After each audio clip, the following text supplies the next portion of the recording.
মোৰ মনত এটা ইচ্ছা আছে, কাৰণ যোৱাবাৰো বিহুক লৈ মোৰ এই ইচ্ছাটো হৈছিল কেতিয়া, যেতিয়া আমাৰ প্ৰধানমন্ত্ৰী নৰেন্দ্ৰ মোদী ডিব্ৰুগড়ত আহিছিলে আৰু টিংখং সমষ্টিৰ বিহুৱতীবিলাকে প্ৰায় ৩-৪ হাজাৰ বিহুৱতীয়ে একেলগে মোদী ডাঙৰীয়াৰ সন্মুখত নাচিছিলে।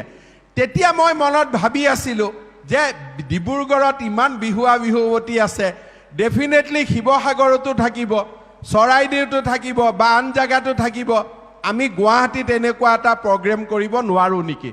এতিয়া মোৰ মনত ইচ্ছা হৈছে যে ২৫,০০০ মান বিহুৱতী লৈ আমি দিল্লীত এনেকুৱা এটা প্ৰদৰ্শন কেতিয়াবা কৰিব পাৰোঁ নেকি? আৰু যিদিনাখন আমি দিল্লীত এনেকৈ এটা প্ৰদৰ্শন কৰিব পাৰিম, এক প্ৰকাৰ ক'ব গ'লে মই অলপ ঘৰুৱা ভাষাত কৈছোঁ, ভাৰতৰ মানুহ একেবাৰে হিলি যাব অসমক লৈ পেলাই, যে এইখন কি প্ৰদেশ।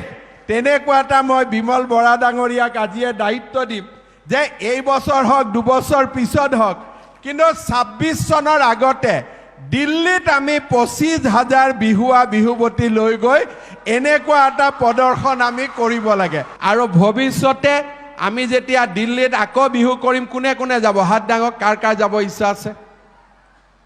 চব যাব, কিন্তু কষ্ট হ'ব তাতে। কষ্ট হ'লে যাব পাৰিম নে নাই? যি নহওক বিমল, ডিব্ৰুগড় ৰেডি ফৰ দিল্লী, ঠিক আছে? এতিয়া ডিব্ৰুগড়ৰ পৰা টোটেল 5,000 ওলাব লাগিব। ওলাবনে নাই 5,000?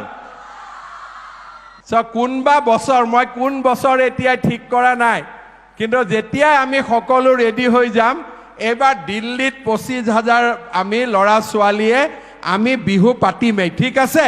একেলগে ডাঙৰ কৰি হ'বতো।